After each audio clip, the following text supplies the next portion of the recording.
Well, hello there, everybody, and welcome back to another episode of Two Sons Podcast. I'm your co-host, Philip, and across the screen, well, I mean, for me, he's across the screen, but for you guys, to the left or the right of the screen is my wonderful brother, the J, the O, the SEPH, the one, the only, Joseph.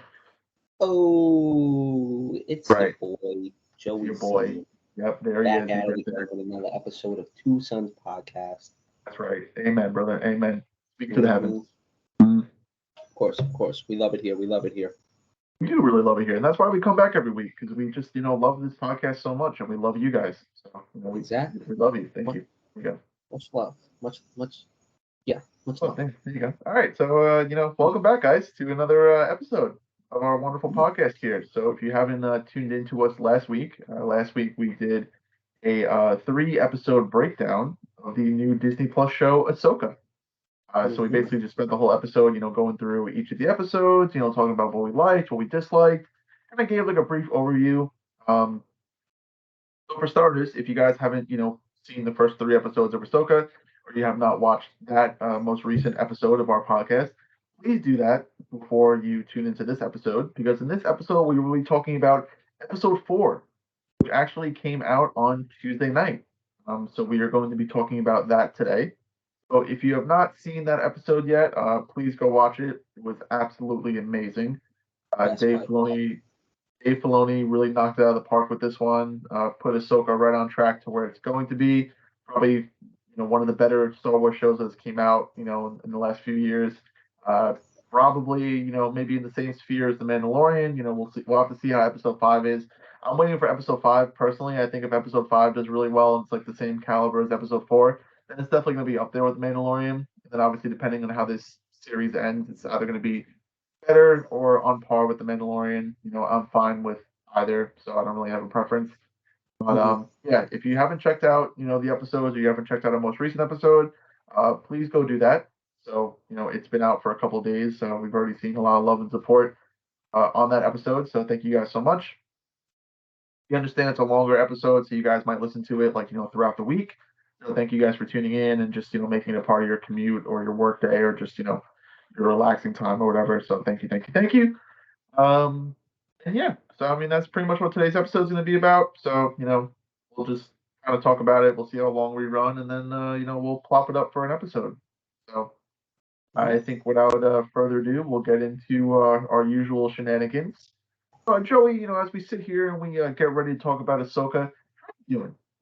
It's been a while since we've checked in. So how are you doing? Has been a while. First week of classes for me. Not first full week because Monday was Labor Day and my classes are only in the beginning of the week. So I kind of looked out with one class. But if, for you viewers out there, if you don't know, I am going back to get my master's in education. So right now I'm starting with my first classes for that, seeing how I like it. Hoping I do. So far, it seems to be pretty good. It definitely seems to kind of be a little bit better of a pace than getting a bachelor's, but I know I just started, so I don't want to get ahead of myself. Um, so, I'm excited for that. Kind of excited to get back into a routine, still trying to figure out, maybe where I'm going and stuff. I kind of just want to get into that and get everything settled and get done with it. My new job has been going well. Again, I've been there for, about 2 weeks now, and I got to say, I'm getting used to it. Definitely like to change the pace. It's somewhere where I can actually kind of think of episodes for this podcast and also watch this podcast because I usually listen to us when I'm commuting. But now I like to do it at work because I can actually watch the video version of it. Because when I drive, I can't really watch the video because that's unsafe. Don't watch your phone when you drive, guys. If you drive out there, or even if just don't watch your phone, it's bad for your eyes. Dang technology. But tune in to Two Sons podcast because we're the good technology. We're no AI or Chat GPT up in here. We're all original. You know, straight from the streets of Long Island, New York. One of us isn't in New York anymore, but still straight from the streets. All right, Um, well, in a bacon and house, cheese, but like, what? bacon and cheese. Yeah. You're okay. Um, but you know, kind of I've been seeing a lot of since this episode of Ahsoka. Of course, I got the big part spoiled. Literally in the 5 minutes of the day, I was probably on TikTok for that freaking day because I didn't want to get it spoiled. And the one video I saw, they don't even put a spoiler warning. It's just I scroll down. I'm like, oh, there it is. So that kind of sucked because I knew it was coming, but when I still saw it, it was insane. But I feel like there's been a lot of positive Star Wars vibes right now, and a lot more stuff on TikTok. And I don't know if you guys know, but both me and my brother are very into Legos, and Star Wars has come out with some insane Legos. And I actually saw a leak today. It wasn't like an actual set leak, but it was rumored it was going to be a battle pack of clones and droids for like $30. It was going to be like basically like a little droid carrier, and then like I think a clone speeder or something, and then a couple of clones and a couple of droids. That'd be really cool. Because I don't know if you guys know, but once I get it set up, I'll definitely want to show it on this podcast. But I want to set up a whole mock of clone and battle droids because I want to get the new clone gunship. I'm going to get the new trooper pack. The other 501st battle pack is on sale. It's only like $15 now, so I'm going to try to grab a couple more of those and just build a whole battle scene. If any of you have droids out there that you don't use, hit me up because I definitely need to beef up that side. But other than that, everything's well. I'm doing a lot of school stuff and, adult stuff. I'm trying to find a couple of different things. If you guys know of a good bank, let me know. And just once I get, all of that stuff done, it'll be nice because then I can finally get on my way. But, sorry for a little long thing, but been busy, but, not stressful busy. So, that's been good. How you doing, my brother? Doing pretty good. It's nice to hear that you're busy, but you're not stressed busy. So that's a nice change of pace. And it's always nice when we let our dear viewers know what we're going through. And hey, we're just normal people, like like anybody else. We're nothing fancy. Nope, not at all.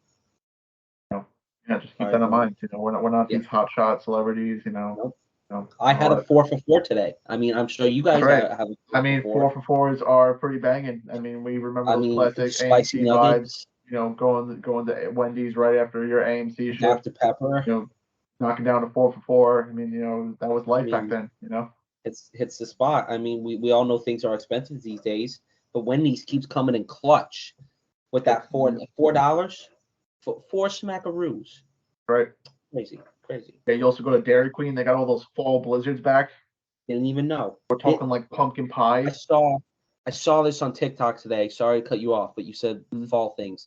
So I heard that apparently if you have the Starbucks app and every Thursday, I believe at 12. What? I have the Starbucks app. Okay, good. So do I. Apparently every Thursday, I'll send you the TikTok later.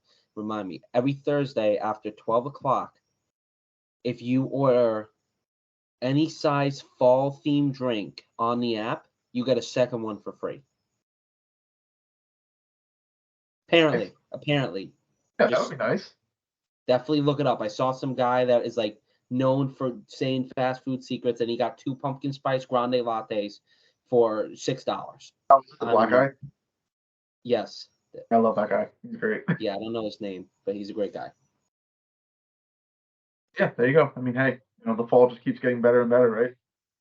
Yeah, exactly. I mean, again, I don't know what classifies as a fall drink Also, besides pumpkin spice. Sorry to cut you off, but kind of circling back to Lego news. Did you know that the USC set of the Venator is coming out next month? I thought I saw a leak of it, but I wasn't sure if it was. That thing's got to be like $800. Well, I know it's coming out next month, but I don't think there's been any official photos or anything leaked from the thing. But from like the leaked like photos, whether they're true or not, it only looked like it was like 3,000 pieces. So it might be like a smaller model like UCS. I mean, I'd be very surprised. I mean, it's possible. Like the smaller UCS sets that I can think of is the Land Speeder and the Y Wing. I mean, I'm sorry, X Wing. Well, I guess you could say the Y Wing too. Both of them are pretty small. Speaking of Legos, look what I just built yesterday. This is the new Ghost Lego that came out for the Ahsoka series. Clean. Very nice. Definitely handling with care. Honestly, it was a fun build. I would say if I sat down, and I just did it from point A to point B. It probably would have took me at least 5, 6 hours to be honest. I mean, Um, that's not bad. I and usually try again, to hit I'm not like everything. an expert builder, so it's not like I'm like knocking these out in like an hour or two. So I take my time, I separate my pieces, I organize them, I do my own thing. So I mean, but hey, I mean, I probably didn't build it perfectly. There were some things that I might have changed around, but overall, I collect and I build the way I want, and I'm really happy with it. So I'm thinking about maybe possibly looking to get the other Ahsoka sets in the future, because I think the minifigs would be cool to have, and then the ships are actually pretty cool. But we'll have to wait and see. But just wanted to I'm throw that in there. definitely thinking of picking up her shuttle. I really like her shuttle, and it's not bad price. I think it's only $80, and it comes with like 4 minifigures. Um, so you can't really beat that. And it's a cool ship. We really haven't had one like that in a while. So I mean that's part of what I've been up to so far. With my little check-in segment. School's been good. I've already started, so I'm probably like 3 weeks in. So that's been doing pretty good. Can't really complain. Had a little bit of a lighter week this week, obviously because of Labor Day. So hopefully you guys enjoyed your Labor Day weekend and your Monday off from work or school or whatever. Um, I had a little bit of a lighter load. However, I had work. So work was fine. It was a little busy this weekend, but obviously it's died down, and it's probably gonna be like that for the rest of the fall until we get to like Black Friday and like the holiday season. Did So, you get you anything know, for Ahsoka? no, not yet. I'm really hoping that we get those blind bags because I I want saw those those blind blind bags bags so on bad. Hot Topic the other day, I think. Yeah, I mean, I don't think our hot topic at the mall has gotten them yet, but I want those blind bags so bad because I want to I was start gonna pick collecting one them. up, but I didn't pick one up yet. I will at some point. I mean, we get the blind bags in for Star Wars and other franchises, so I don't see why we wouldn't eventually get these Ahsoka things in. Yeah. I'm sure we'll get some like wall art, kind of like what I have like the Mandalorian one of. We'll probably get some Ahsoka ones. I'm sure we'll get the Funko Pops in eventually when they come out, but that'll be like towards the end of the fall because they don't come out until like October. hmm Um, I mean, we'll definitely probably get the blind bags and maybe some T-shirts or something like first. I don't know. But I also actually saw, sorry for all the tangents, but I recently started following this TikToker, and did you know that they made a Chopper Loungefly bag?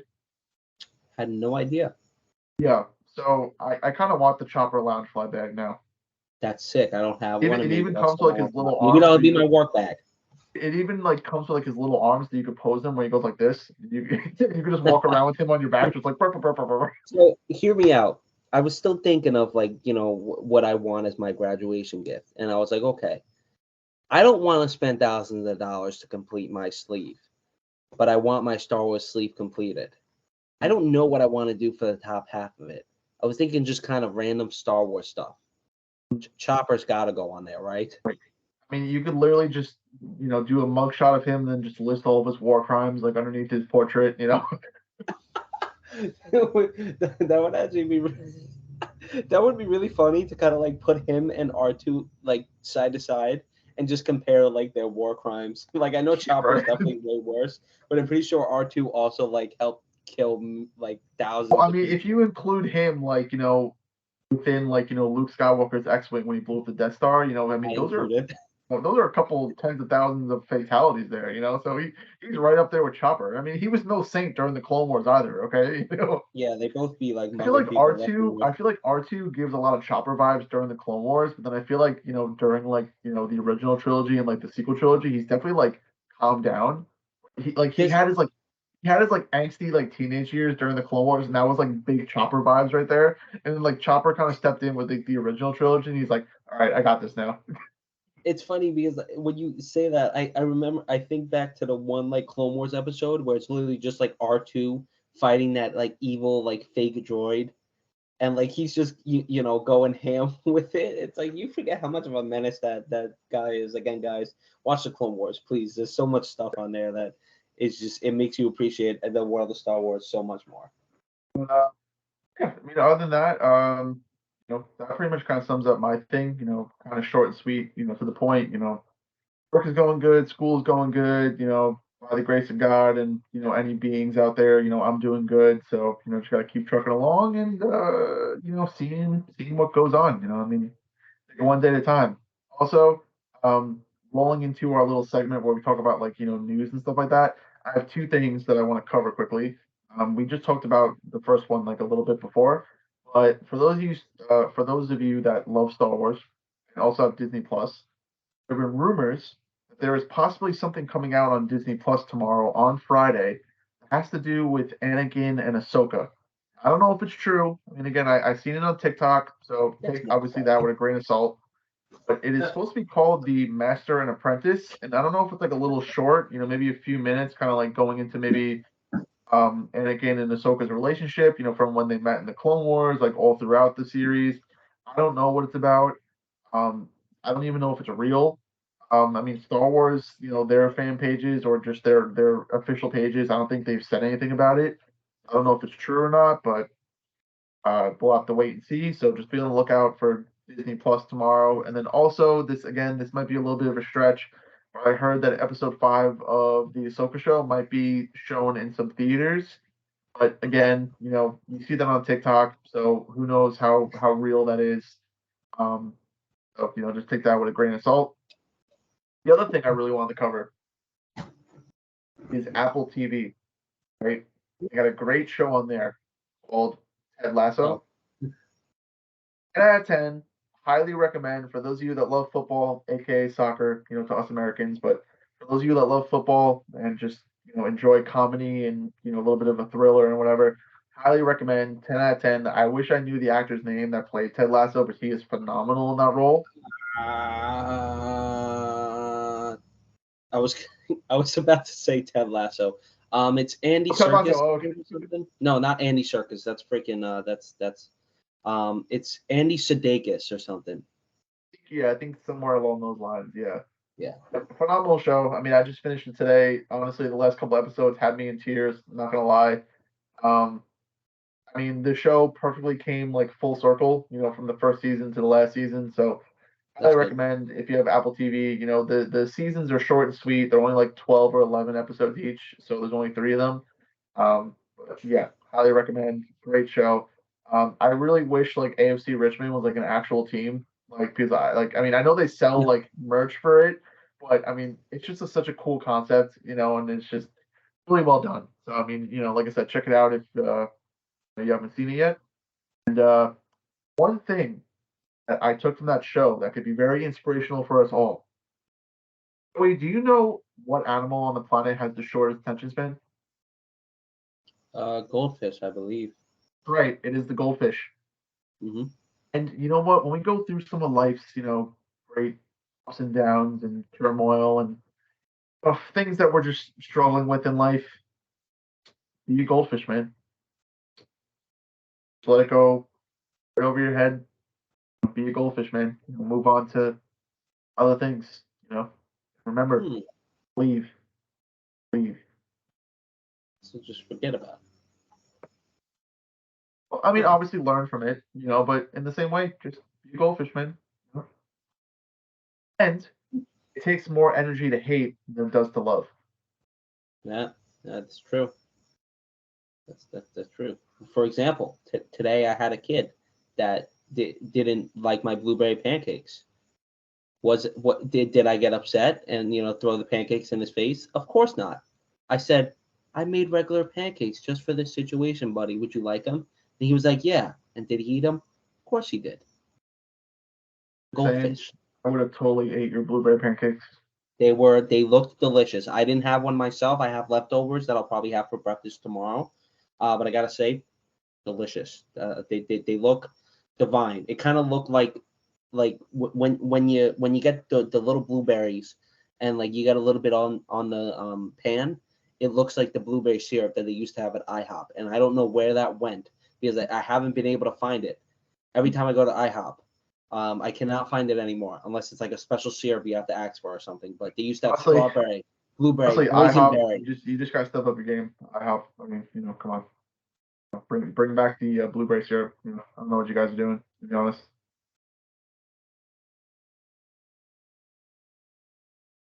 I had a chicken Uh, biscuit in there. Oh my goodness. Chicken biscuit, very nice. Yeah, they had a breakfast one and they had a chick. Yeah, I saw they recently added biscuits. It was a chicken biscuit with gravy and like fries, and it was only like $8. It was so good. It was big. It was like a pretty good size too. Very nice. Yeah. You know All what? right. Well, yeah. So I mean, that ends up, that kind of summarizes my news. Is there any news that you would like to share before we get into, the rest of today's episode? Um, There really hasn't been too much going on lately, because of Nothing obviously really. the strikes and everything. I did As hear, I don't far know as if it I was a know, rumor, but I did hear that I think Dune Part 2 might have been pushed back. Is that true? I have not seen anything on it yet, so I would kind of hold off on that. Well, But and I also just want to make a statement briefly. I know some content creators haven't really been talking about, any shows or movies that have came out recently, kind of like in solidarity with, the actors and the writers and whatnot. Just because we make content on a show like Ahsoka that has came out recently, that doesn't mean that we're not in solidarity with these actors and these writers. I mean, look, I mean, we're totally with them, whatever they need. We wish that they get the better working conditions and they get the better pay that they deserve. However, I feel like in a way, it's not right to kind of just sit and be silent and not appreciate the work and the time that they put into this project. exactly, because So we in a don't talk. way, us talking about this show and just talking about how well the actors and actresses did, how well the writing is, like that is our way of kind of showing support and standing by them by giving credit where credit is due. So, if any of you get that vibe where, oh, why are you guys still covering this? Why are you doing this? This is why. Because I know some TikTokers and some content creators have like, stopped covering stuff altogether, because of these strikes. And if they want to do that, that's more power to them. However, I mean, we're just a small podcast. We don't see anything wrong with just talking about a show that we love. I mean, we love Star Wars. We're going to talk about anything Star Wars. So again, don't take us talking about it as like, oh, they don't care about the actors or writers. No, of course we do. But you know what? In a way, by expressing how much we love this work and how much they deserve everything that they're asking for, that's our way of showing support. They do such a good job with the writing and the acting that they deserve better pay and better conditions and everything. So in a way, we're supporting like that. So I mean, I just wanted to kind of get that out before I forgot.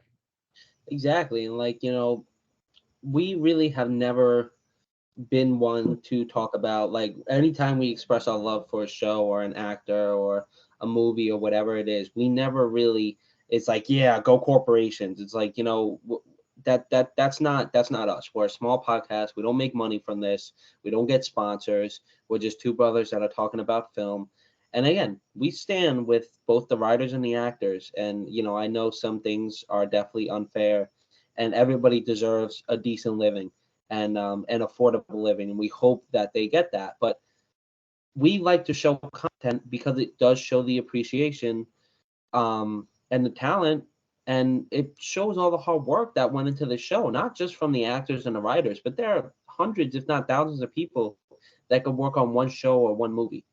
From the people that paint the sets, from the people that build the sets, from the people that do the hair and makeup, from the people that do wardrobe, from the director himself, from the actors, from the stuntmen, stunt women, whoever it is. There are several people that make this show, and by talking about it, at least it's putting the show in somebody's mouth to go and watch. And yes, at the end of the day, does that help out the company?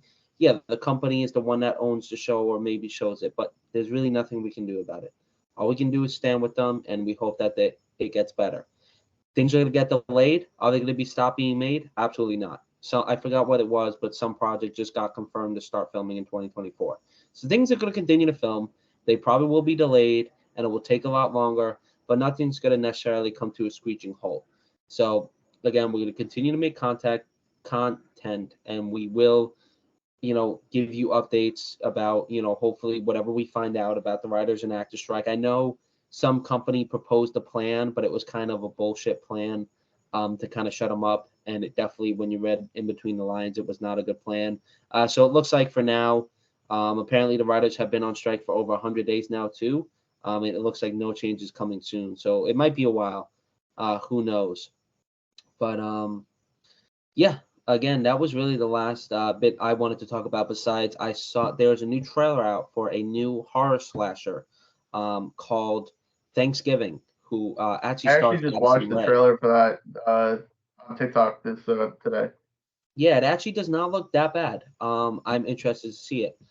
There actually is Because they really haven't made too many horror movies centered around Thanksgiving.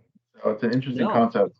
Yeah, like apparently it is made off of a movie. Like basically there was this movie where it had a commercial in the movie about a horror movie about Thanksgiving, and this is what that movie is based on. Okay. And it looks pretty good. It looks like a decent slasher film. Apparently, they're also making a Mary Had a Little Lamb horror film like Winnie the Pooh. So Did not cool. know that. Yeah, and there was another one that was confirmed as well, but I forgot. They're turning a lot of childhood things into slasher films. Check it Huh. out. Five Nights at Freddy's. I saw that they showed the animatronic costumes or the puppets or whatever you want to call them at one of the conventions, and they looked beautiful. They released the character posters and another poster. Looks beautiful. Can't wait to see the film. Um, but other than that, really no more movie news. Just Ahsoka, and I guess excuse me, we will jump into it, right? As Well, we let us dive on in. come on in.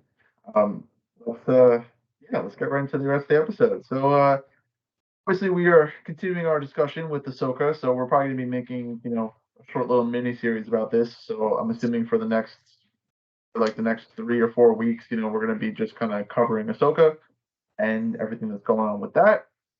Um, so as my brother excuses himself real quick to come back to his seat, there he is. Here he comes. He's gonna Oh, sit down, and there he is. All right. nice. Yeah. Okay. Cool. Nice shirt, by the way. I like your shirt. Thank you. I got it from the concert I went to. Cool. Nice. Nice. All right. So yeah. So episode four. So episode four just came out this Tuesday. And it was titled "Fallen Jedi." So obviously that has a couple of implications. However you want to read into it. Of course, we're going to talk about it. Um, Hmm. let's kind of get right into the episode. So, usually how we did this, we kind of give like a brief synopsis about what happened during the episode, and then we just kind of go off the rails and kind of just talk about it. However, so obviously the episode opens up, where we left off in episode three, where Ahsoka, Sabine, and Huyang have like kind of crash landed on the planet of Cetos. Cetos is where Morgan Elsbeth, Balin, and Shin Hati. I finally figured out her name. Her name is Shin, Shin, and then Hati. So her name is Shin Hati. That is Balin's apprentice. So now I know her name confidently enough where I can say it. I think I'll um, stick with Shin. I don't know if I'm confident enough to say the full thing yet. yeah. So like I said, we see our group of characters, land on the planet, because their shuttle was damaged, and we see Morgan Elsbeth, Balin, Shin, and Maruk, along with all their henchmen, as they're finally finishing up the last preparations to do the calculations to jump into hyperspace, so they could jump to this other galaxy and find Grand Admiral Thrawn. So we open up with obviously Sabine, Ahsoka, and Huyang by the shuttle, and jumping ahead a little bit, obviously we see that there's a little bit of worry with Ahsoka and Sabine as if they're going to have enough time to stop them. And Ahsoka is basically like, well, if we can't stop them and we can't follow them, then we're probably going to have to destroy the map, and that means leaving Ezra behind. And you know what? At first, I was like, that is just so cold. I was like, I understand that like they were never like the best of friends, but like at the same time, I was like, I can't believe like she just said that. Like it almost sounded like she was ready to kind of give up like right away. Mhm. But however, when you look deeper into her character, you see that she tends to have those serious moments. And in a way, that was basically her saying, well, look, we're sacrificing one person in Ezra. Do we want to sacrifice him? No. But if it means for the greater good of the galaxy, then we might have just saved billions of people. Yeah, Um, and I think that was also another kind of, and you saw it multiple times throughout this episode in terms of like Ahsoka sliding in little training things. Where Sabine was kind of going crazy looking for that piece to her blaster, and Ahsoka was like, she just walks over, grabs a piece, and gives it to her. And she's like, I forgot exactly the words, but it was almost like, you gotta relax. Like, and like it's those little things where it's like that's her way of throwing, lessons into everyday things to kind of, make her a little bit better of her Padawan or, just I guess maybe even person, so to speak. and it kind of is ironic because we see Ahsoka, teaching those lessons of patience and being calm and thinking things over. And we see in this episode a couple of times she kind of lets her emotions get the better of her and kind of taps Oh a little yeah, bit into especially with that the fight with Balin. dark side energy. So we kind of Yes, see her eating her own words here a little bit. So that just goes to show that not every master, not every teacher is perfect. They're still learning she gives just as me much as Anakin the vibes. student. She's Hmm? giving me the That's Anakin right. vibes, and I That's love right. that. I mean, I love yeah, that. it's great foreshadowing, obviously. Um, It's great so foreshadowing. I, I, I see. Stop, All stop. right, all right, all right, all right. Enough, Gosh, enough. Thank you. seriously, Probably stop, stop it. get back on track. Seriously, Get back stop, on. All stop. right. Sorry about that, guys. Oh my god. Yeah, Um. Anyway, sometimes. so like I was saying, we get getting back into the episode. Yeah, so we still see that like sort of like master and apprentice type relationship grow. And right at the bat, one of my favorite things about the beginning of the episode is my boy Hu Yang Oh going my toe to god. toe with one of these assassin droids. Oh, I it did was not so know he fun to could throw those watch. hands. You I know what? did We not saw we know. saw him kind of throw hands a little bit in the Clone Wars episodes where like the younglings were captured by the pirates. But he was kind of defeated a little easily. Like I mean, he threw Yeah. hands for a couple seconds and then he was like blown to bits. He had like a But fist like fight here for a solid yeah, like a minute with an you know what? I assassin's think a ring. lot of I You think a lot know? of people forget that even though he's like an architect droid or his job is to like train younglings to build their lightsabers and like construct them in combat. I mean, if he's programmed Oh for yeah. different lightsaber style combats, and different poses and fighting styles, he has some fighting capability. And we even see him using that third additional arm in the battle to kind of like, keep, with the upper hand or kind of keep on par Yeah, I love that. with this That was really HK, cool. yeah, with this HK assassin droid. And I really like how to get Sabine and Ahsoka's tension, he short circuits the motivator, which is a cool callback to A New Hope when Luke and Uncle Owen were going to take that R5 unit, and the motivator burns out. We see kind of Hmm. like a cool little like simile, when it comes to Yeah. droids and their motivators. I mean, oh, what are you gonna do? Yeah, yeah. It's a And then droid thing. yeah, and I mean that's when we see Ahsoka and Sabine rush out and like kind of take on like the other mercenaries and whatever. And we kind of see Sabine back in her old Mandalorian ways. Now you have to admit, she gets fucked up a little bit. I mean she gets a lot of blaster fire and she's still a little rusty. But that's kind of to be expected. I mean, come on, she hasn't really Expected. fought or Yeah. done anything in a couple of years, so I mean you Yeah. It's expect her to probably be a been little like 5 years. rusty. But we see Ahsoka just right away, not hesitating to just grab some dude and just use him as a human shield and just kind of just again, we see her kind of tap into that little bit of her emotions when she sees that Sabine is in danger. Hmm. Kind of jumps right, which again, there's a lot of irony going into this because she did not want to train Grogu in that episode of The Mandalorian because he was too attached to Din Djarin. But now we're seeing that Ahsoka is starting to get a little bit of attached to Sabine. And where have we seen this before? Oh, we've seen this in the Clone Wars where Anakin was the same when he came to Ahsoka. So we're seeing a lot of foreshadowing from the master to apprentice to now master and apprentice. Yes. Oh, I just, just like George Lucas says, it's like poetry. I mean, it rhymes. I mean, it's beautiful writing, and it's really nice to see those callbacks where you see her do certain things, and you're like, oh, that's Anakin right there. Yep, that's Anakin. And it's a way to kind of keep his memory alive, obviously, because he's no longer living, but it's a way to show that, yes, this was the chosen one's apprentice. She has some of his personality and traits, and, we're just seeing them now, which was Mhm. really nice. Yeah, I think that's one of the things I'm really. I mean, again, this was the mid-season way for Ahsoka, so there's a lot that can happen in the next 4 episodes, and the next one is directed by the Star Wars god himself, Dave Filoni, and he did write this episode. I don't know if he writes all the episodes, but he did write this episode, and I love that he throws in these things where people like ourselves, or even other people like us, or even normal people, if they really pay attention, will be in like I'm getting those Anakin vibes, or it's like, that's literally what Anakin did, and like we're seeing this foreshadowing, whether it's leading to something else bigger, or whether it's leading to this or that. But it's like I love that subtleness of it.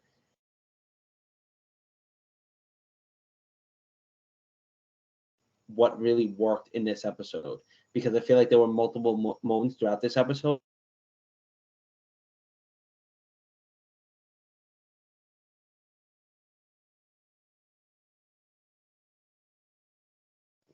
That's what Filoni and the rest of the Ahsoka writers and or directors have to do to keep this show as one of the top 4 Star Wars shows.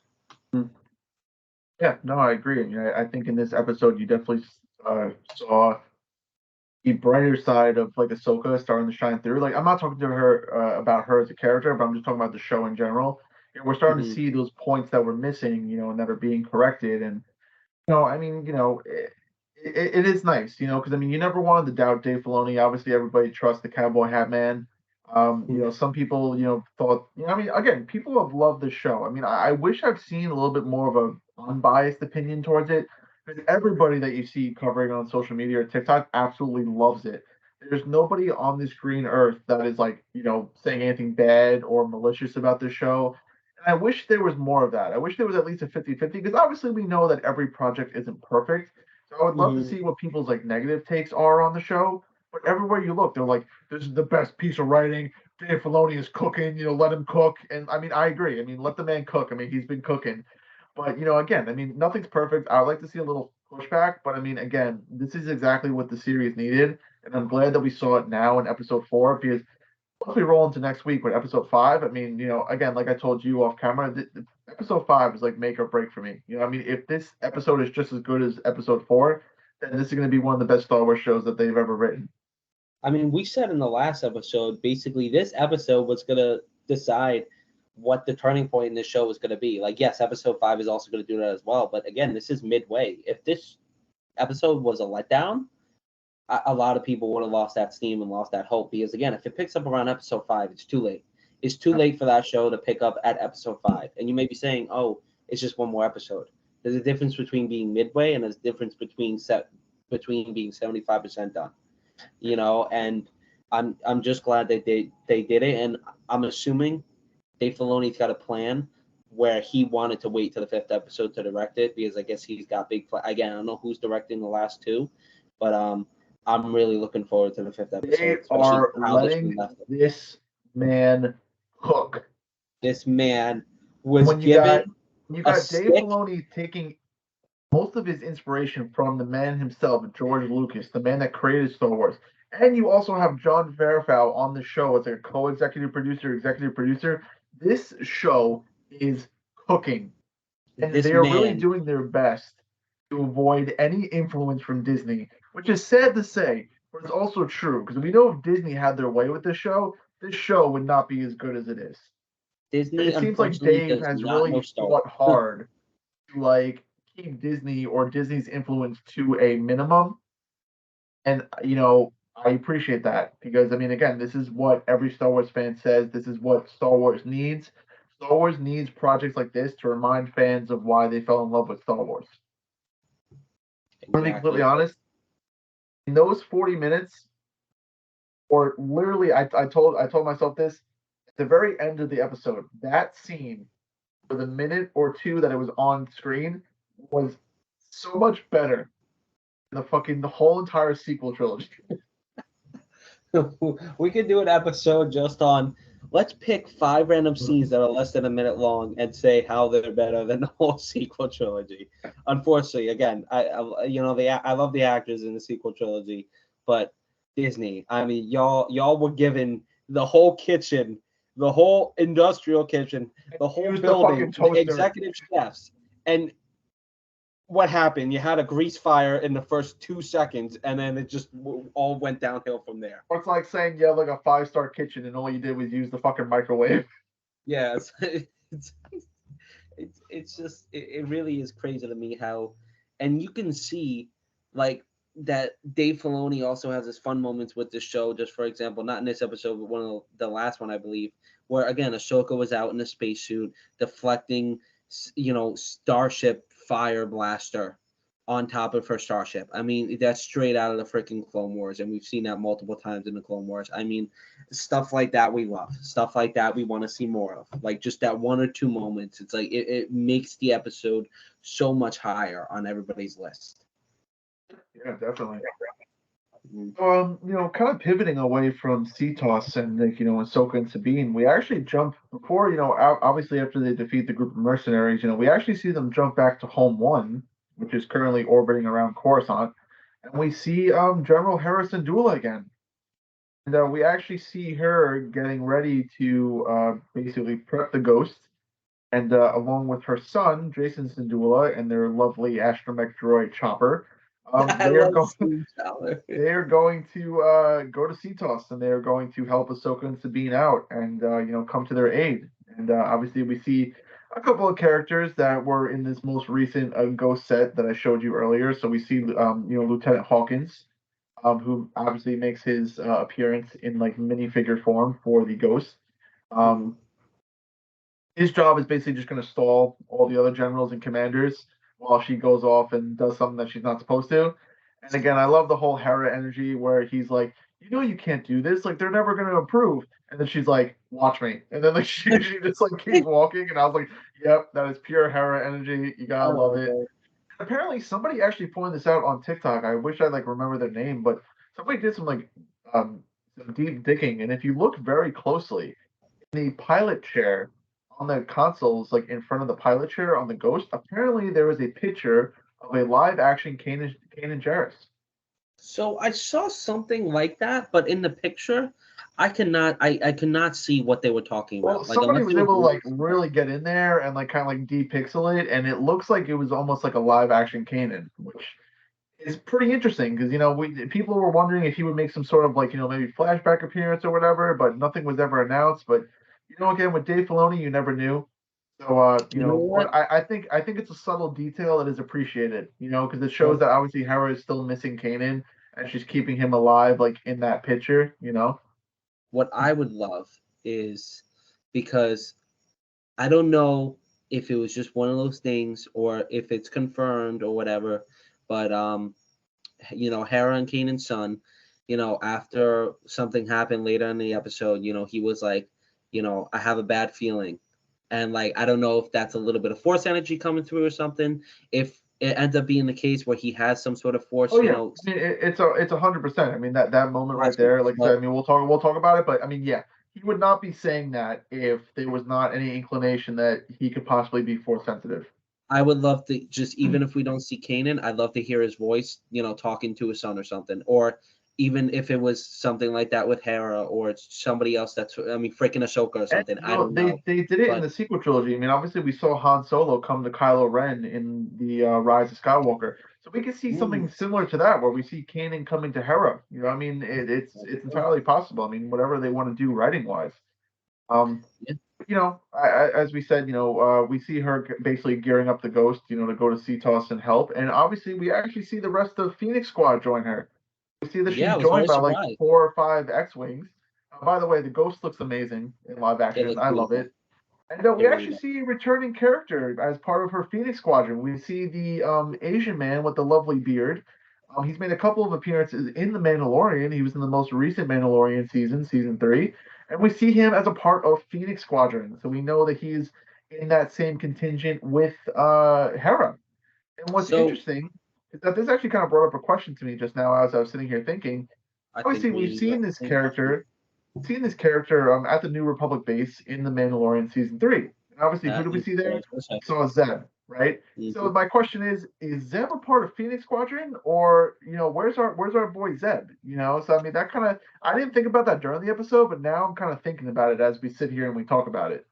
Honestly, as soon as I saw him, I immediately thought of Zeb because like I knew he's been in several Mandalorian episodes and stuff, and I was like, oh, it's that guy. I don't remember his name, but I was like, oh, Well, hey, that it's you. goes to show you that like this is definitely tying into the Mando universe. So I mean, that character basically being thrown in pretty much shows you that, yep, this is going to tie in all those shows into one epic, glorious movie that Dave Filoni is going to be directing.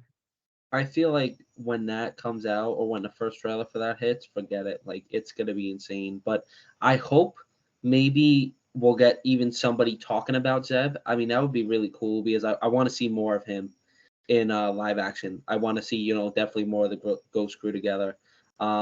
But I yeah, mean, I mean that was he's really cool. the only one missing, to be honest, from the Ghost Crew. I mean, obviously besides Ezra, I mean, Zeb. I mean, we know he's out there. We know he's working for the New Republic. Probably as a pilot. So it's entirely possible that we might see him before the series ends. But I have a feeling Filoni would. just because it's like, okay, like we all know like one of the big things is to stop Thrawn, but if somehow Zeb got word that yeah, Ezra's probably there too, I don't see why he wouldn't want to tag along. I could see him like showing up maybe with like a bigger like New Republic contingent if they ever got Mm, involved. You know, yeah, again, once he hears that like Hera and the ghosts and his family is like gone to like go face this like threat. I mean, he's obviously gonna jump right away to do whatever he can to save them. exactly. And So we all yeah, know. I mean, it was really cool seeing the Ghost and Phoenix Squadron take off in the hyperspace and head towards Cetos. So I mean, from there, we slowly transition back to Cetos, where we see Ahsoka and Sabine running through the forest, and we see them run into Shin and Maruk.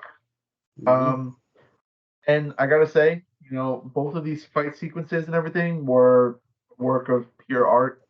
If we want to dissect it, I mean, first let's start with Ahsoka and Maruk, because obviously that's the one to talk about a little bit more. So obviously the whole fight, something that you would clearly see out of like a classic Japanese samurai film.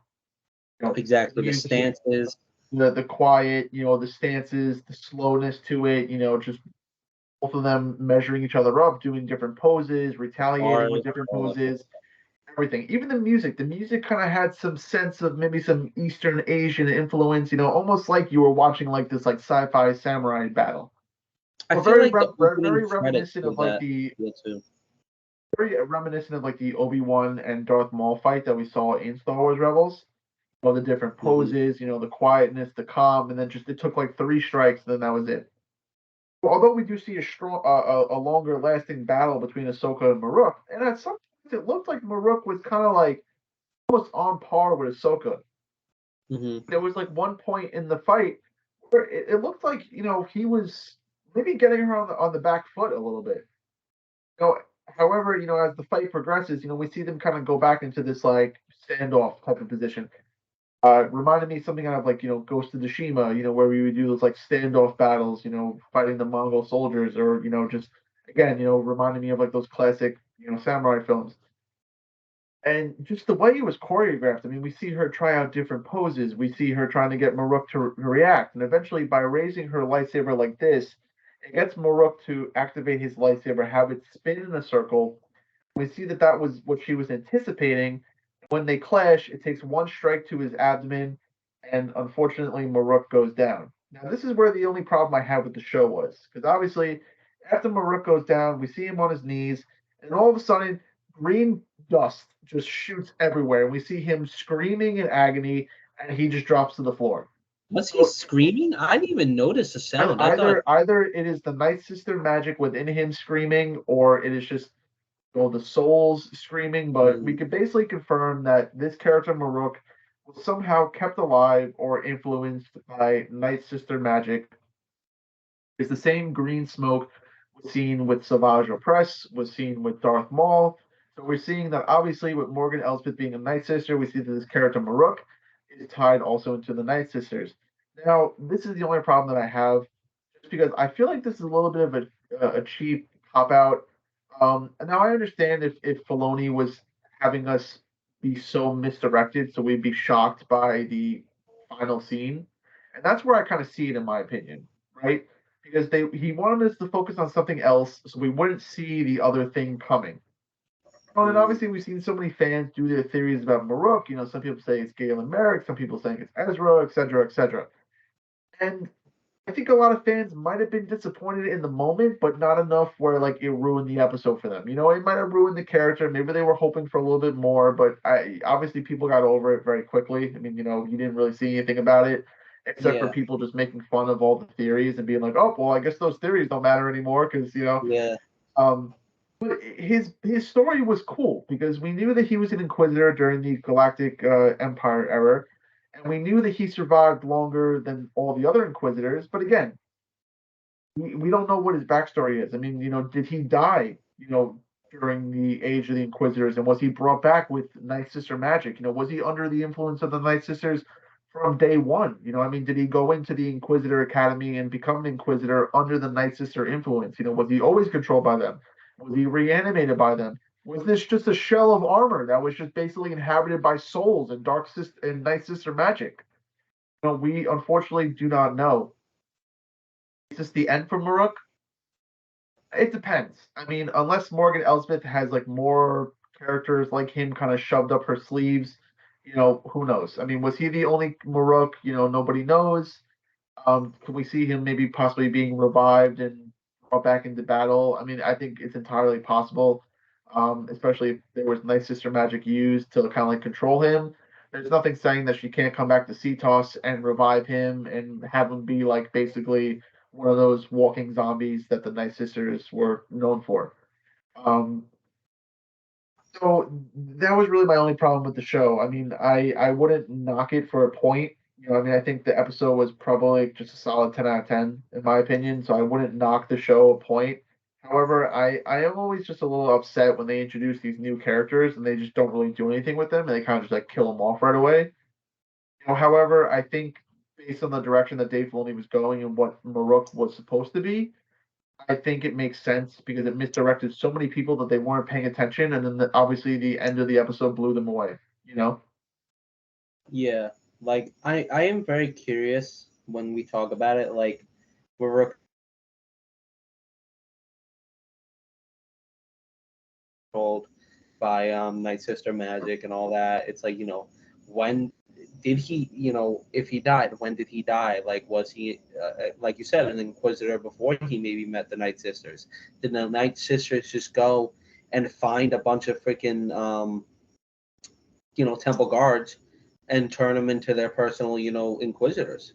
It's like maybe that'll be answered at some point in a flashback. Maybe we will see more of him, but kind of like I was telling you before, it's like I was I was a little shocked initially when it happened. I was kind of just more interested in actually seeing who it was, but then when dust happened, I was like, oh, I was like, really, and like, yeah, it was fun because everybody got to theorize like who it was and everything.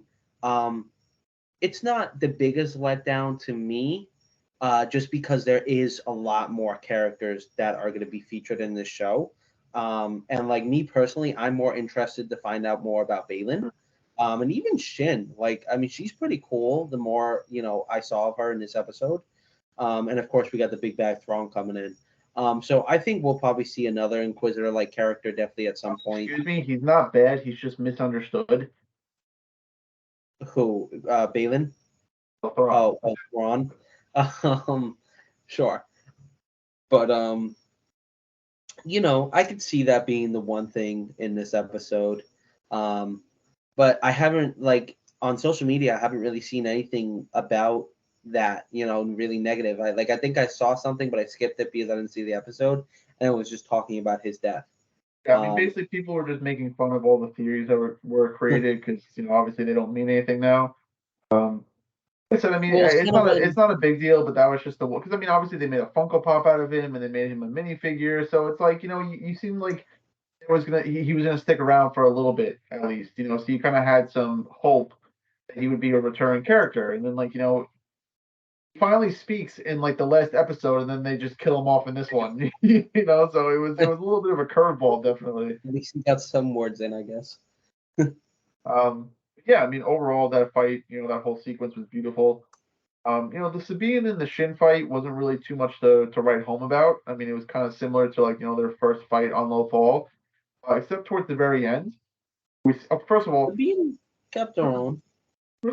how is her helmet coming off so easily? I don't know. I saw She that gets and I she was gets like, no knocked on like way. one tree. She gets thrown against one tree, and then all of a sudden her helmet comes off. Meanwhile, the freaking Mandalorian has been inside a crate dragon, and his helmet is perfectly intact. And he gets thrown around by like this giant wildebeest rhino looking thing, and his helmet is intact. So you tell me what she's not doing right with her helmet. And again, this could be a ploy by Disney wanting to show her face because obviously the Funko Pop that's coming out with her, um, you know, is her without her helmet. So again, this could be a ploy by Disney. They want to make her kind of like an up and coming female character. They want to show her face. They want people to get used to her. So they just knock her helmet off right away. I mean, it was kind of like the same situation with Kylo Ren. He barely kept his helmet on, and he was just always without his helmet.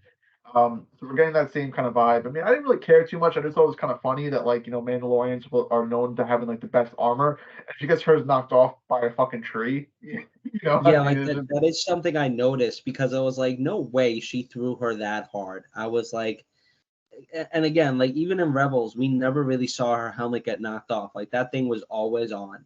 Like unless she what I did specifically like though is at one point when she's on the ground and she goes like this. You're like, oh god, please don't use the force. Please don't use the force. several And then all of a moments sudden she's like, throughout this. psych, and then she like shoots the wrist thing. And I thought that was I like like perfect. that. I I, That I was like like that classic because Sabine right there. I mean, that was kind of a callback to Rebels, where she was training with Kanan and she did the same thing, and like Kanan like scolded her for it because he called it like cheap and like a dirty trick and stuff like that. So it just goes to show that these are how Mandalorians used to fight Jedi, with these tricks and these little things up their sleeves. So yeah. it definitely obviously threw Shin for a loop because she was just kind of standing there, and Sabine was like, huh, "Gotcha, bitch," and then like just kind of like shot her lightsaber right out of her hands. So I was very excited to see that. Mainly because you're seeing more of that Sabine come back of her old like warrior ways. It's like that's quick in that creative thinking, and that's also that little funny side of Sabine that we like to see even in the midst of a battle. And the again the battle wasn't anything special, but she held her own against Shin, and she was clever in some of the things she did. So I definitely liked it more than the first one. The first one was kind of just whatever, Shin toying with her, but in this one, definitely at least doing a little better against her. and I mean, in a way, this kind of brings us like kind of halfway through the episode, where we see like Ahsoka defeat Maruk. We see her run off like to the star map, to kind of stop it from transmitting.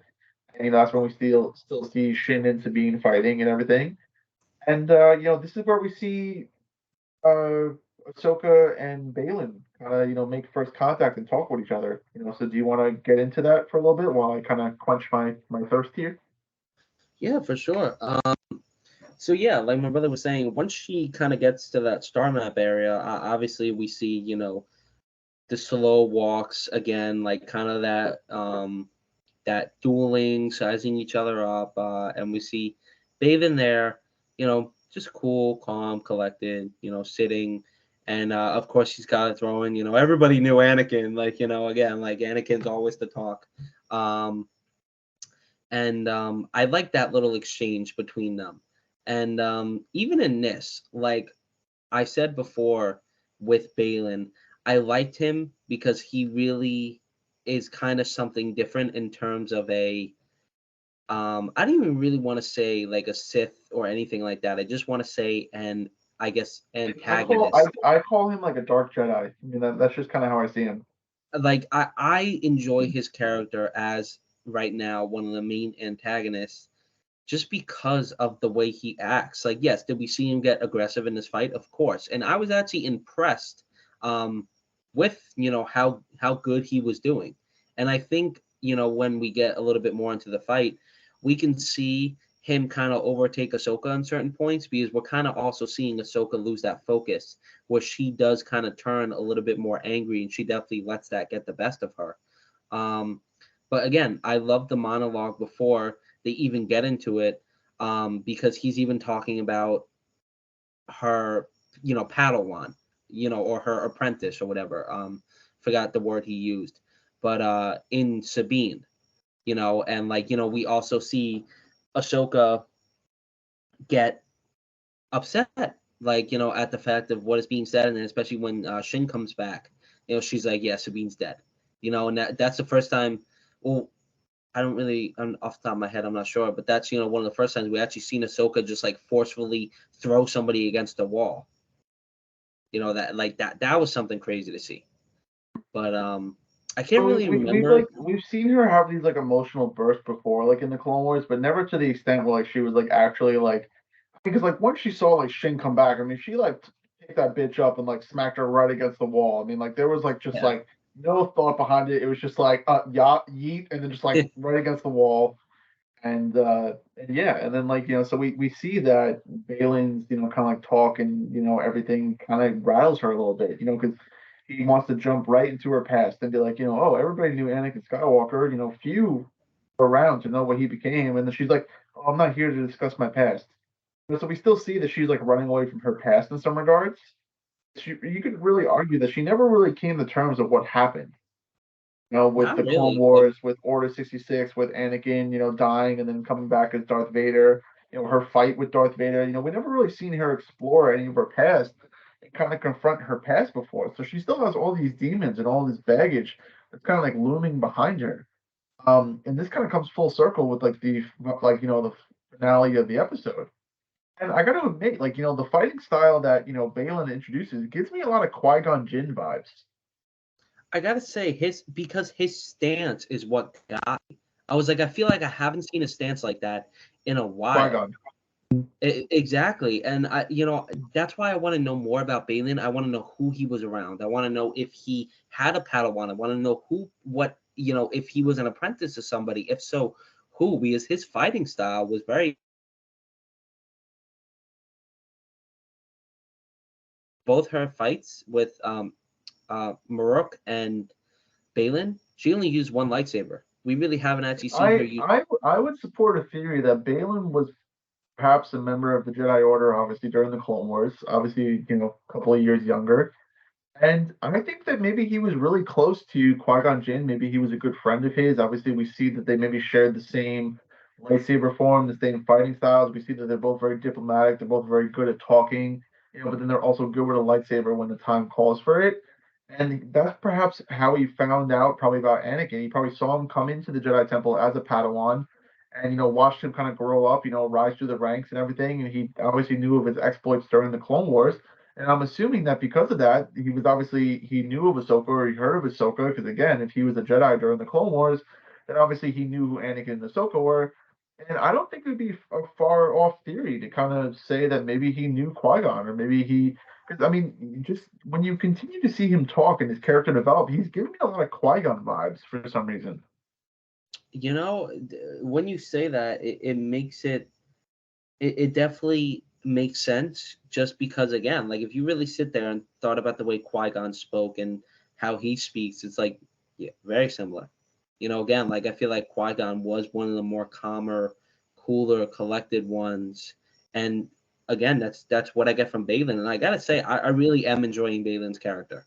Like this episode kind of secured for me, like yeah, I like him as an antagonist. Like until Thrawn comes, he's a good antagonist. And I don't know what the end of his story is going to be because of the actor passing in real life. But I got to say, this man put on a phenomenal performance in this show so far. And I'm really interested to see where the rest of it goes. Also, cool lightsaber. Yeah, oh, yeah, of course. Unfortunately, we see that this fight between Balin and Ahsoka does not go her way. As we see that as she is eventually beat back, and she is basically kind of thrown off the cliff and into the watery abyss. And obviously, we don't know what happens to her. We assume that she's still alive, but for now, she was defeated and she was kind of just forced off this cliff. And Sabine is just unfortunately left there, thinking that she just lost Ahsoka. Um, we see the same exchange kind of happen between Balin and Sabine that happened between Balin and Ahsoka. We see him kind of like tap into the Force, kind of read her thoughts, and basically use her thoughts to kind of persuade her to give him the map, and to kind of come with him willingly. And we see that she actually gives in, and we see that there's still that part of her that is just very emotionally attached to Ezra and will do anything for him, even if it means jeopardizing this galaxy. Mm-hmm. To bring Grand Admiral Thrawn back. Just the fact that she could see Ezra again, to her, that's what's more important. Obviously, we see Shin is not too very happy about this. As right away, she just decides to force choke Sabine out until Balin tells her to stop. So we see that again. Not exactly Jedi, but they're not exactly Sith. I think if anything, I think it was more payback. I think Shin was like, "I can't believe your master just did that to me. So now I'm going to choke you." You know. Yeah. It was more like kind of like a retaliation type thing. It's like, oh, really, bitch? Your master just did that to me? Like, oh, okay. Yeah, it's like nobody's gonna throw me against the wall and get away with it. All right, I'm getting Yeah, something out of it. Your yeah. ass Like is getting nobody, choked. yeah, nobody throws me in a corner. Yeah. Yeah. But we do see that she still like obviously has this like respect towards Balin, where like he tells her to like release her, and then obviously Shin does as he says. And we see that whole sequence come to an end where basically, Sabine is kind of put in cuffs, and she's eventually transported to the Eye of Sion, with Balin and Shin, to go join Morgan Elsbeth on the ship, and get ready to make the jump to hyperspace. And that's when we see Hera and the rest of the Phoenix Squadron appear again. We see them, jump out of hyperspace on the Cetos, and they notice that there is a massive object orbiting the other side of the planet, and they go to investigate. But they soon find out that it is a ship with a giant hyperspace ring, and they're getting ready to attack, blocking their path. And Morgan Elsbeth is like, "Nah, just go for it." And they end up jumping into hyperspace, and their hyperspace ring is just so goddamn big, it just goes between all like five ships. Yeah. But the massive amount of energy it takes to power that hyperspace ring leaves this like giant, like almost like EMP shockwave behind, and basically rattles like Phoenix Squadron when we see like three of their X-wings go down. And then like Yeah. basically it's just the ghost and like these two X-wings that are left standing pretty much. And then that's where we get classic line said by none other than himself, Jason Sandula. He turns to his mom and he's like, "Mom, I got a bad feeling about this." And it's like you can interpret that as just him being like up, classic Star Wars, just throwing in that line. But no, I mean, because as soon as they jump, like just like that, like as soon as they jump, he feels something. And he's like, Mhm. "Mom, I have a bad feeling about this." And that goes to show that Jason could be confirmed as force sensitive. Yeah, like we were having this conversation earlier, obviously, and he is the son of obviously Kanan and Hera, and so one that automatically puts his odds way higher, but that kind of secured it for us, and also with his mom being Hera and his father being Kanan, even though he's not around, this kid is gonna be badass, and I honestly hope we see more of him because even though we haven't seen a lot of him so far, he's been great, and I want to see more of him with Chopper as well. And again, but that kind of gives that serious tone to it, where like my brother said, at snap, as soon as it goes, just he knows. And that kind of brings me to something I wanted to say earlier. In the pictures that you've seen of Thrawn, if any of you have seen the pictures of Thrawn, if you match up the backgrounds, I'm pretty sure he's in the Eye of Sion. I mean, we Obviously, can not the. confirm that probably in episode 5, they're going to be successful and reach their destination, and we're going to see Thrawn show up on that ship because it is the exact same background as you just mentioned. So it's probably going to be confirmed that they're going to end up in the galaxy that they were hoping for. They got their calculations correct, and that's how we are going to be introduced to Grand Admiral Thrawn. So that's gonna be really exciting. Looking forward to that. You also gotta love the banter between Jason and Hera because especially when like he's like, "Mom," he's like, "So how come I have to listen to what you say, but like then you don't have to listen to what other people say?" And then she's like, "Well, when you're a general, you could not listen to people whatever you want." Yeah, like I really love Hera's line delivery and just again her banter with everybody. Like whether I think it helps that the actress is a mom, obviously. So like she's able to kind of have that like natural comedic mother and son or mother and daughter type of banter, where like she could look down and be like, "Oh, I could just act like I'm speaking to my own child." yeah, and I really feel like if the next episode really introduces Thrawn, there's gonna be a big shift in this show just because of how Thrawn is.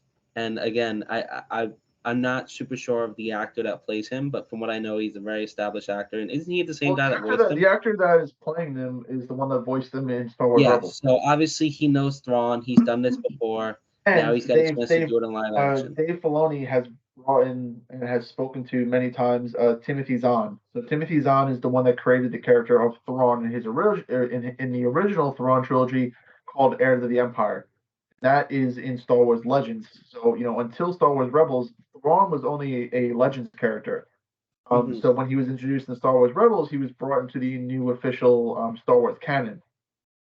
Obviously, I told you that I've recently read that new canon Thrawn trilogy again. Created by Timothy Zahn. So basically, the author that created this character has had say like in this show. I mean, just the fact that they are pulling from the source, they're getting everything from the source. But this live action Thrawn is going to be top tier. I mean, I really wouldn't see a problem with it. So I'm definitely looking forward to seeing him.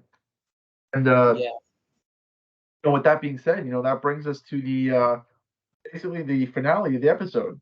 So obviously, Hera and Jason, Chopper, the rest of the Phoenix Squadron, we're all just kind of like sitting in space, just wondering, what the hell to do next. And we probably see one of the cleanest transitions that we've ever seen in Star Wars. And we see, the cliffs of Cetos go into the ocean, and then boom, just like that, we're in this astral plane. We see Ahsoka. I We see believe it's called the Ahsoka. World Between Worlds. I was just about to get there. Like, yeah, we see Ahsoka wake up, and we see her wake up in none other than the world between worlds, which we've seen in Star Wars Rebels, made its first appearance, blah, blah, blah. Yes. Right away, I mean, you could clearly see that this is the world between worlds. I mean, there's really not much to dissect there. Maybe it's just colored a little bit differently, but it is the world between worlds. Mm-hmm. Um, and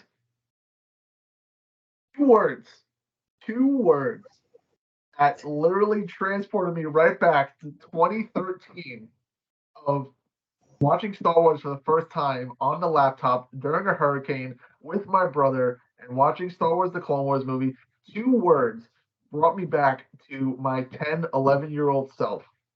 As Ahsoka wakes up, all of a sudden she hears, "Hello, Snips."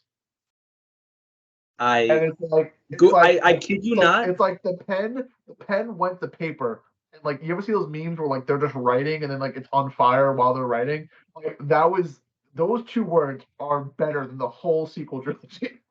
I kid you not. This is one of those things where, like, you've seen those memes or whatever, like, One Piece fans, it's 1 second into the live action. Once that happened,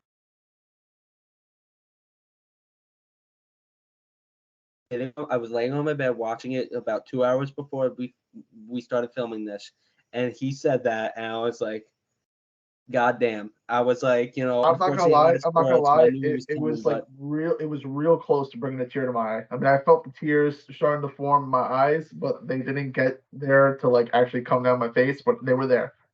I was getting kind of, and then she's like, "Master," and then like she turns around. He's like, "I wasn't. I was hoping not to see you here so soon." And like she turns around and she smiles, and I was like, "That's it." I was like, "That's the Ahsoka that we've been missing." I was like, "That's the mhm. missing piece right there." And then I was just like, "Oh God, why are they doing this to it?" And by it, the way, I mean, I thought Hayden Christensen looked great. I mean, obviously they de-aged him a little bit, but it was like classic it Revenge of was the Sith beautiful. look. I mean, it was beautiful. But if you listen closely, after the scene concludes, you hear some music, right? And it is the Imperial March or Darth Vader's theme. Crush my soul if something like that happened, because I have seen things where they said look closely at his hilt, and it does So it looks obviously, a lot like of people, yeah, a lot of people have been breaking down the scene. So a lot of people are saying that, oh, that's Darth Vader's lightsaber, but some people are saying, oh no, it's just his lightsaber from Revenge of the Sith. Some people are saying that, with the lighting and the reflection, you can't really tell. At first glance, it looks like Darth Vader's lightsaber, so it could very well be Darth Vader's lightsaber. Some people have speculated that this is the son, from the Gods of Mortis arc in Clone Wars, that this is the son mm, basically showing himself as Anakin. But obviously, with the Imperial March being played at the very end, with the possibility that it could be like a dark side trick, that it could entirely possibly be that this is the son manifesting himself as Anakin, trying to trick Ahsoka, because Ahsoka has the life essence of the daughter, within her.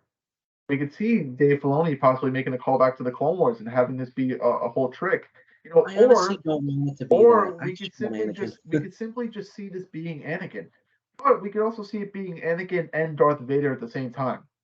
And we could see it start out like Anakin, and then if I had to theorize it, I think this is a way for her to confront her past, to kind of, you know, not like yeah, like forgive herself and kind of recollect with her past.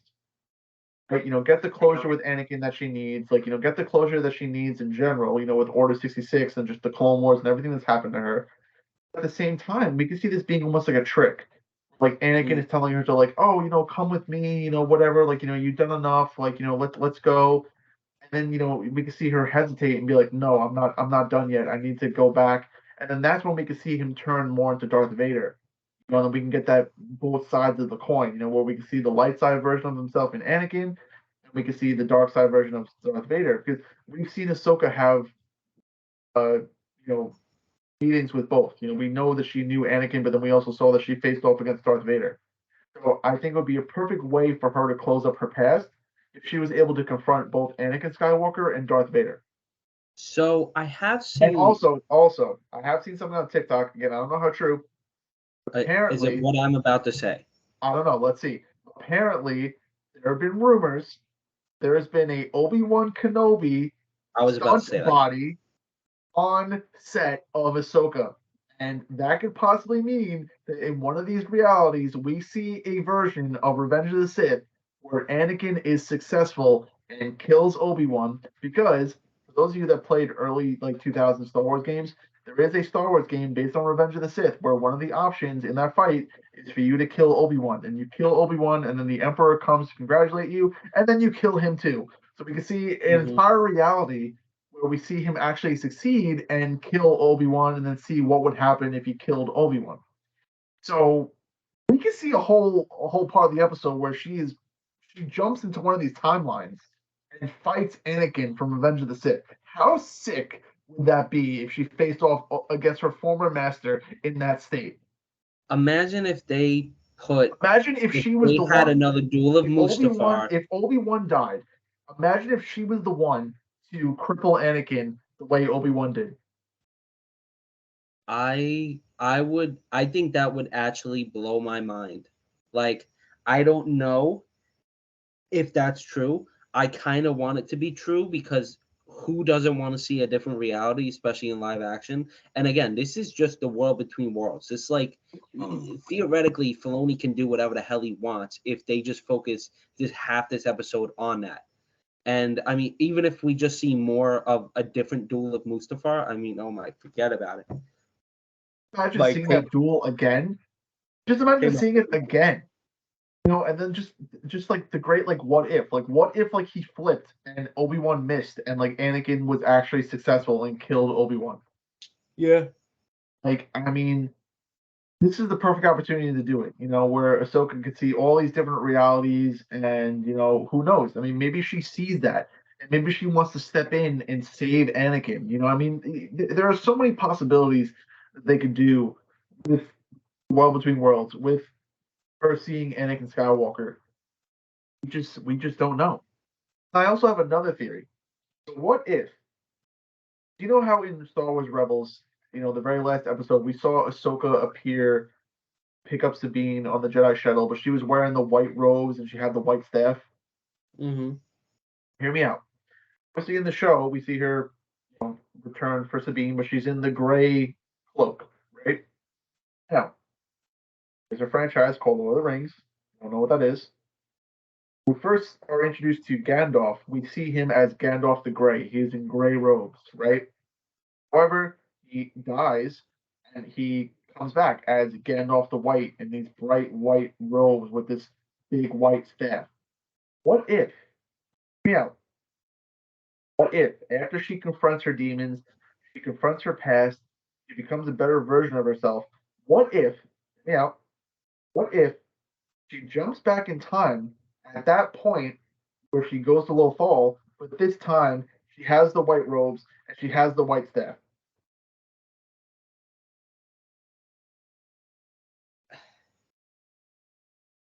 Is it cool?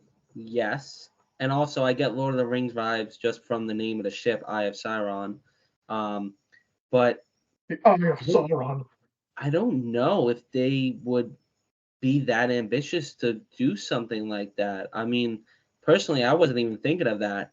Um, who knows? I feel like there's a lot of stuff we can think is going to happen in Dave Filoni's episode That's because the I think we're going to beautiful see thing Clone Wars, about Star Rebels. Wars is that like you could put so many different theories out there and you don't know which one of them is going to come true.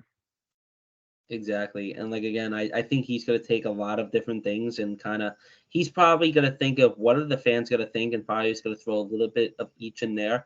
And again, even if he just freaking did what we just talked about in terms of the Mustafar and that stuff, forget about it. That will easily be one of the best But episodes just of just a Star imagine Wars if like show ever. just imagine if she was in the world between worlds with Anakin and she was able to get like a glimpse or like a snapshot of like his life. So like we saw clips from like the Phantom Menace and like Attack of the Clones and like Revenge of the Sith, like things that she wasn't a part of. Imagine how cool that would be, like going down memory lane and everything and seeing who Anakin was before she became his apprentice. I I mean, mean, it definitely would. I would love to see especially that. if this is the last time we were going to see Hayden Christensen betray Anakin or Darth Vader, they gotta go out with a bang, right? I mean, you gotta Mm. like give this man like the final farewell, like red carpet. I mean, imagine if it accumulated into like everything that we know about Anakin. I mean, I just think that'd be so cool. They have such a possibility for this, and with Dave Filoni at the helm, I mean, I'm probably gonna have a box of tissues with me because you just never know. I mean, this shit could get really sad. Um, so I mean, close out this show with Anakin and Ahsoka, like wherever it is, whatever it is, have them two at the frame, and that's how the show ends. I know I'm talking, 4 episodes from now, but if this is really the last project that we actually but see if Hayden we're Christensen, looking at projects that could possibly like, I mean, if this show is gonna the world between worlds is gonna become something where you could transcend like space and time.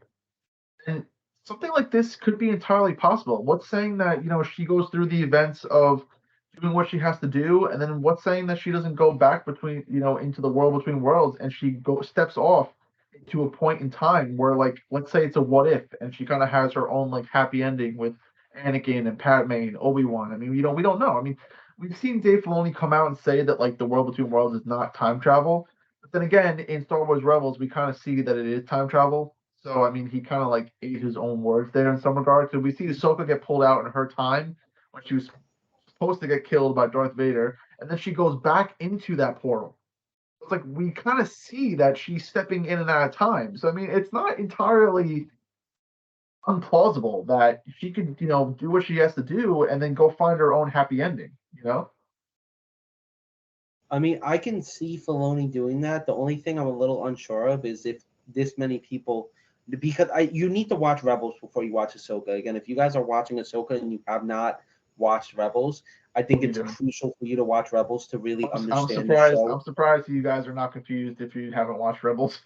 Yeah, like I mean, but if there's an average viewer out there, they're gonna have no idea what that is, but it's gonna be cool to them nonetheless.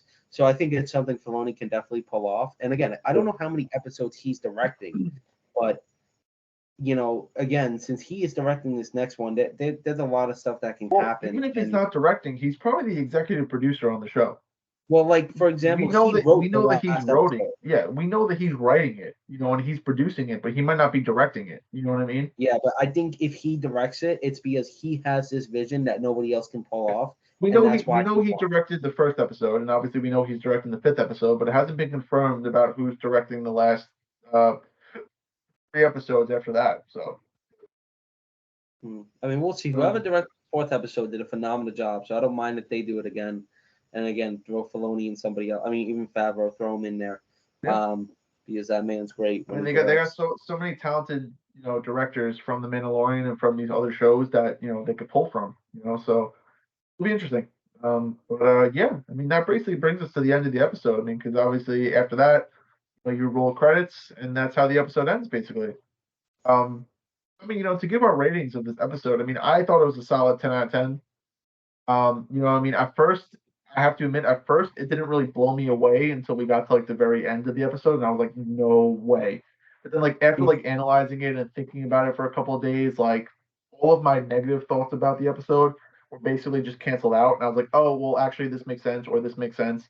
So I give it a solid 10 out of 10. I thought it was perfect. Like I said, even though I wasn't happy with what they did with Maruk, the same time, it's kind of like a small little sacrifice you have to make for the greater good. And if not knowing who Maruk was and getting killed off in episode 4 means that we get the return of Anakin Skywalker, then yeah, I mean, I think that's a small sacrifice to pay, Yeah, for the show. But you know what? Maruk was a great character for the 4 episodes that he was in. It was a really cool concept. He might come back maybe as another animated corpse. We don't know. We'll have to wait and see.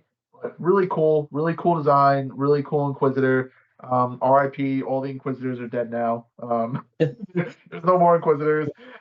He was probably the last one standing, and yeah, I mean, again, fans can speculate all they want, but he was just a cool kind of throwaway character. So Yeah, I'm gonna wholeheartedly agree with my brother and give this a 10 out of 10.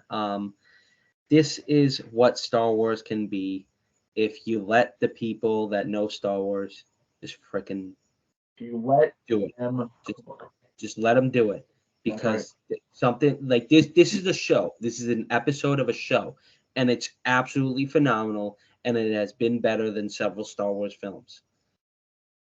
Freaking that's why I have his movie so anticipated. But again, even though the Maruk thing can be a little dicey, there's almost from start to finish in this episode, there's not a moment I really don't love. And again, that end of the episode is the perfect way to end it because I hope it opens right from that moment. If not, we know we're going to see more of that. And again, who doesn't love to see Hayden Christensen? And one of the goats of Star Wars is back. And hell, I mean, freaking somehow maybe if they do like a scene of Duel of Mustafar, they might even bring back Owen McGregor, like just to do one scene. I mean, that'd be freaking insane if they did that. But I absolutely love this episode, and right now I really love the way that Ahsoka is going, and I have high hopes for the second half of the season. I mean, I think that was beautifully well said. Yeah, I mean, obviously, Star Wars fans are going to be eating good the next couple of weeks. So, Dave Filoni is obviously the saving grace. He is our Star Wars god. He is the man, the myth, behind the cowboy hat. And again, this just shows what Star Wars could be. When these big corporations and stuff don't dictate them, don't tell them what to do, it kind of comes full circle with, the appreciation that you have for these writers and these directors and these actors and actresses for putting so much time into this project, that we're able to sit here and talk about it and enjoy the hell out of it. So, just Mhm. thank you guys so much for everything. And, we really hope that everything works out for you guys in the future. Um, and, come on, Disney, just be better. I mean, just come on, be Disney, better. you can. I'm sure you listen to people talk I about mean, your film. just I pay mean, you them. I mean, like I just don't understand what's so hard. Just pay them. I mean, that's what I get. Like, it's the simplest solution like in the world. Like 1+1. I mean, like just pay them. do they not realize how crappy it looks for them? And again, a lot of these writers and actors are just saying, I want to make an affordable wage, or I don't want to get screwed over in my contracts. That's it. They're not asking to be multi-billion millionaires like, Not too certain hard. actors out there like The Rock or Leonardo DiCaprio, whoever it is. But there's a lot of regular actors that are just regular workers. This is work for them as much as it Mm. seems glorious and stuff. And, I would love to be in a movie as well. But at the end of the day, it's work. And if they get treated and paid shitty for work to make something that audiences love, I would feel like shit. And of course, you want the people that make the stuff that you enjoy to have a better living situation and have a better life. So again, we stand in solidarity with them, and we will continue to keep you updated. Whatever we know, we will try to let you guys know, and we hope it works out for them in the end. But thank you to all you guys out there if you are listening who has worked on any of the shows or movies or whatever it is out there, especially right now with Ahsoka. Everybody has worked on that. I mean, give yourselves a round of applause because it has been amazing so far, especially the makeup and the effects department. I mean, absolutely amazing. Shout out to all of them because pulling off what Ahsoka and Hera both look like is a hard task, and they look beautiful. They look Yeah. just like how they look straight out of what we know them from. So definitely awesome in that department. No, I agree. Very well said. And with that being said, that brings us to the end of today's wonderful episode. Um, Fun episode. Obviously, great discussion. A lot of fun things to talk about. A lot of positivity. In the air. Not really much to kind of say like bad about it. Like I said, it was a pretty well-rounded episode. Definitely what the show needed, and the direction of the show and Star Wars in general is on the up. So Yeah. we'll have to wait and see, and keep our fingers crossed that the cowboy hat man just keeps on delivering.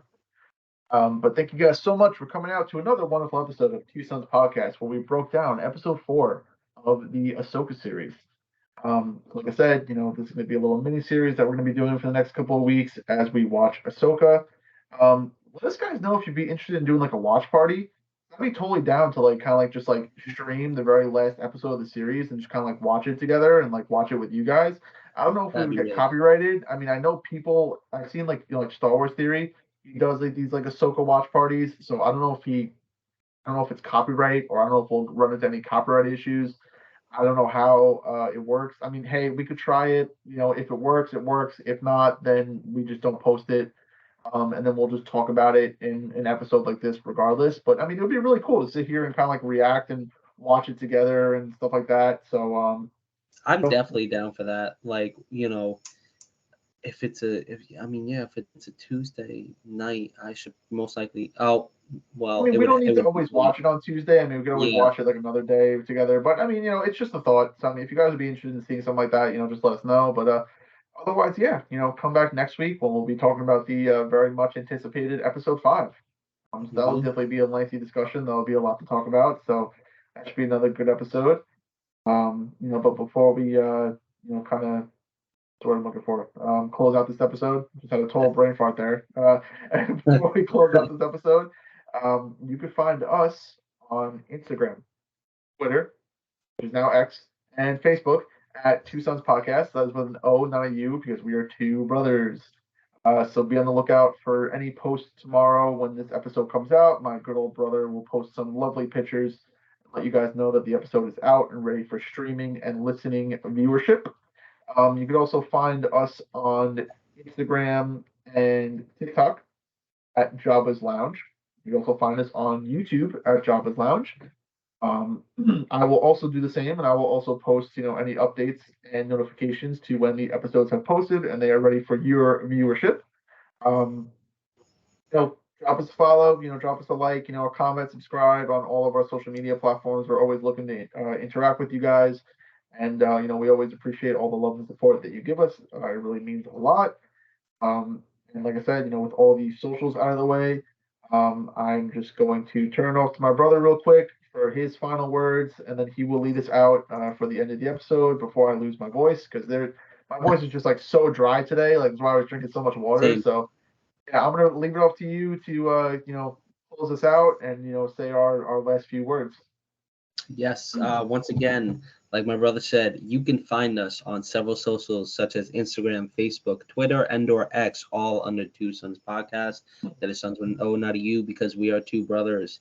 I actually was just writing down a note because I will link the YouTube in the Instagram bio, and I will try to update our bio a little bit.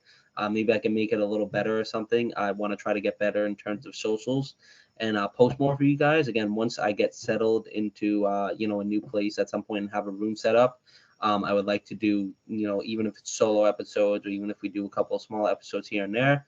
Definitely love to do more. I'm also thinking about getting printing out a poster of our logo and having it hung up behind me wherever my desk is set up so it could be in the background and I want a poster of our podcast. I think that'd be awesome. But also, we have a couple more followers on the YouTube. So now I think we're over 30 subscribers.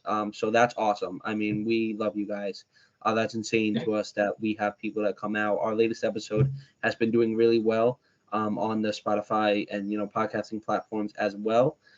So hey, hit the notification and subscribe button on Spotify as well. If you listen to it in the car or at school or whatever, or if you like the YouTube better, hit it there. Like definitely if you want to keep up to date, we have been a lot more, what's the word?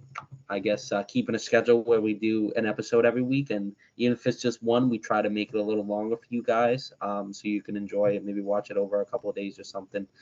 But once again, this was our 4th episode on Ahsoka. This is actually the first time we will ever do a miniseries on a TV show. And maybe I could see if there's like a way you could break things up into folders on Spotify. But I would love to put it in like its own little folder. If not, it'll be one right after each other, so it wouldn't be hard to find. Excuse me. But that's super cool, and that's really exciting. And hopefully, maybe we can continue to do that. Mainly, the show part is my fault because I never keep up with shows. Uh, But this one I definitely want to keep up with. Once again, if you guys haven't, definitely check out Ahsoka.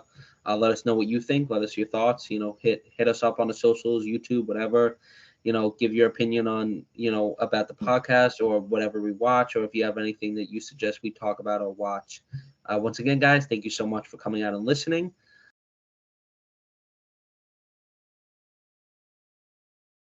Safe, drink some water. It's been very hot lately.